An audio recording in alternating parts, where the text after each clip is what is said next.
ఓం శ్రీగురుభ్యో నమః. హరి ఓం శ్రీమహాగణాధిపతయే నమః. శ్రీమహాసరస్వత్యై నమః. శ్రీగురుభ్యో నమః. హరి ఓం. జగతం పితరం వందే పార్వతీ పరమేశ్వరం. సర్వదం పార్వతీ పరమేశ్వరానుగ్రహ సిద్ధ్యర్థే.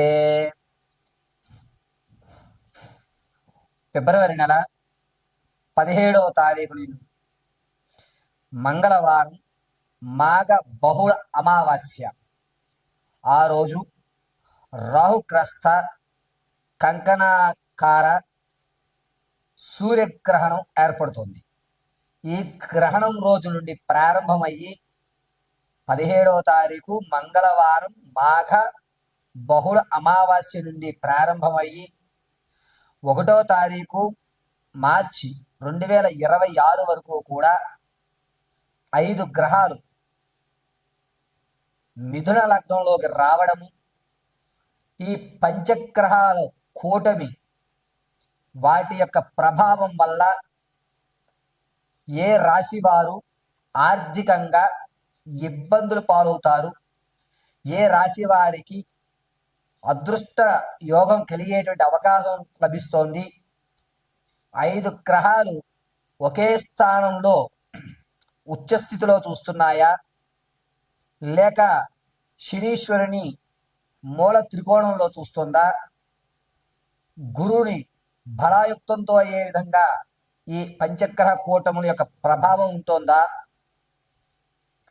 కేతుస్థానం ఆధారపడి మేషం నుంచి మొదలుకొని మేనం వరకు కూడా ఈ పంచగ్రహ కూటముల యొక్క ప్రభావం వల్ల ఏదన్నా పెను ప్రమాదాలు ఏర్పడేటువంటి సూచనలు ఉన్నాయా, అసలు ఫిబ్రవరి 17వ తారీఖు నుంచి మార్చి 1వ తారీఖు వరకు కూడా ఏ విధమైనటువంటి మార్పులు మీ యొక్క జాతకంలో జరుగుతున్నాయి, ఏ రాశి వారు వేదాంత పరంగా లేదా వైజ్ఞాన పరంగా లేక ఆధ్యాత్మిక పరంగా వారి యొక్క రంగాలు మార్చుకునేటువంటి అవకాశం ఏర్పడుతుంది, ఒంటరితనం అనేటువంటిది ఏ రాశి వారిని ఒంటరితనంగా చేయబడుతున్నారు, బంధువర్గం నుంచి దూరంగా నెట్టివేయబడేటువంటి రాసుల వారు ఎవరు, మీరు ఈ 17 నుంచి 1వ తారీఖు వరకు కూడా ఆర్థికంగా నిలబడడానికి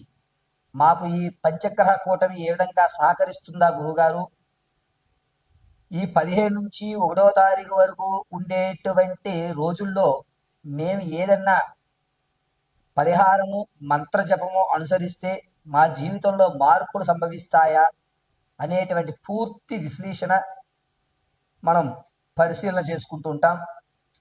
అయితే ఫిబ్రవరిలో 17వ తారీఖున మాఘ బహుళ అమావాస్య గ్రహణము.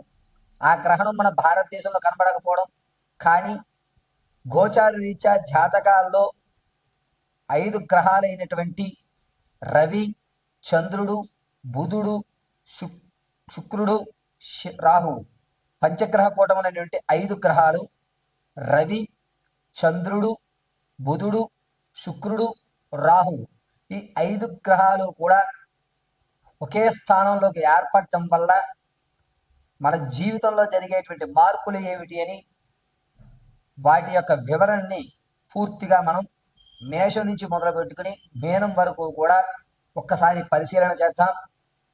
ఈ పరిశీలనలో మీకు కావలసిన రెమెడీలు, ఇంట్లో ఉండి మీరు ఆచరించదగ్గ పరిష్కారాలు తెలియజేయడం జరుగుతుంది. అయితే ఈ పరిహారాలన్నింటినీ కూడా మీరు అమ్మవారి అనుగ్రహంతో చక్కగా ఇంటి వద్ద నిర్వర్తించుకుని సకల ఆర్థిక ఆరోగ్య స్థితిగతులతో ఉన్నతమైన స్థితిగతులతో ఉండాలని మనస్ఫూర్తిగా కోరుకుంటూ పంచగ్రహ కూటమిలో వల్ల జరిగేటువంటి మార్పుల్ని మనం ఇప్పుడు చర్చించుకుందాం. కన్యారాశి వారికి ఫిబ్రవరి 17వ తారీఖున 2026 మాఘ బహుళ అమావాస్య మంగళవారం నుండి 1వ తారీఖు మార్చి 2026 వరకు కూడా పంచగ్రహ కూటమి వల్ల ఆర్థిక పరంగా కాస్త ఇబ్బందులుగానే చెప్పవచ్చు. మీరు ఇది నాకు వస్తుంది, ఈ ధనాన్ని వల్ల నేను అటు ఇటు మెయింటైన్ చేయగలుగుతాను, నాకు రావాల్సిన ధనం ఈ నెలలో వస్తుంది, నా పిఎఫ్ కానీ లేకపోతే నేను ఎవరికైనా ధనం ఇవ్వాలంటే చెప్పుకున్న డేట్లు ఏవైతే ఉన్నాయో ఆ ధనం సమయానికి రాకపోగా నీలాపనిందులు పడగడం, అంతేకాకుండా ఈ కన్యారాశి వారు ఆర్థికంగా ఒక మెట్టెక్కుతున్నాం అనేటువంటి భావనలో మాత్రమే ఉంటారే కానీ ఎట్టి పరిస్థితుల్లోనూ అవకాశాలు కనబడడం లేదు. పైగా రావాల్సిన ధనం సకాలంలో రాకపోవడం, ఫిబ్రవరి అంతా కూడా మిమ్మల్ని ఆర్థికంగా కాస్త సతమతం చేయడం, మీకు అప్పు ఇస్తాను అన్న అతను రేపు చూద్దాం ఎల్లుండి చేద్దామని చెప్పి అధికమైనటువంటి వడ్డీకి మీకు ధనాన్ని అంటగట్టేటువంటి ప్రయత్నాలు చేయడం, మీరు వేసుకున్న అంచనాలని తారుమారవడం, ఇదేమిట్రా నాయన ఇప్పటి వరకు బాగానే ఉంది, నా జీవితం ఎందుకు ఇలా మారిపోతుంది, నేను ఎందుకు ఇంకా దిగ స్థాయిలోకి దిగిపోతున్నాను అనేటువంటి ఒక చికాకుతో రావడం అనేది ఖచ్చితంగా ఫిబ్రవరి నెల 17వ తారీఖు నుంచి 22వ తారీఖు మధ్య జరుగుతుంది. కాస్త జనాలకు దూరంగా ఉండాలి.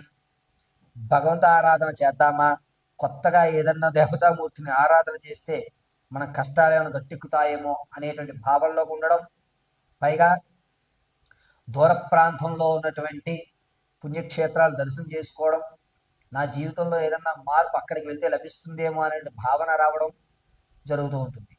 మీ ఆలోచన ఏదైనా కానీ మీరు ఎక్కడికైనా సరే వెళ్ళండి, మిమ్మల్ని సర్వము జగదాంబిగా దుర్గి తప్ప మరొక దేవతామూర్తి మిమ్మల్ని రక్షించేటువంటి విధానం లేదు.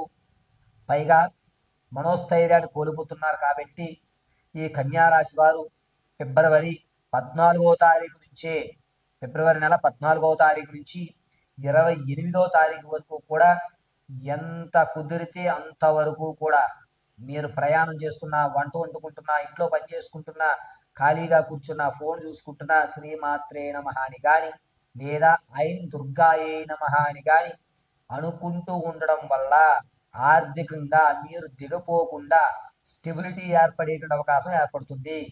కన్యా రాశి వారు ధనము అనేటువంటి చేతిలో ఇసిగి జారినట్టుగా జారడం, సమయానికి ధనం రాక ఇబ్బంది పడడం, లేనిపోని తలకాయ నిప్పులు తెచ్చుకోవడం, తల బద్దలైపోతుందా అనేటువంటి భావనతో ఉండడం అనేది జరుగుతుంటుంది. కాబట్టి దుర్గాదేవి ఆరాధన చేయండి, అద్భుతంగా కలిసి వస్తుంది. అంతేకాకుండా ఫిబ్రవరి నెల 18వ తారీఖు నుంచి మార్చి 1వ తారీఖు వరకు కూడా ప్రయాణాలు చేసేప్పుడు చాలా జాగ్రత్తగా ఉండాలి. పాదం పక్కకి జరిగేటువంటి అవకాశం, పాదం నుంచి మోకాలు వరకు కూడా క్రాక్ వచ్చేటువంటి అవకాశం ఏర్పడుతుంది.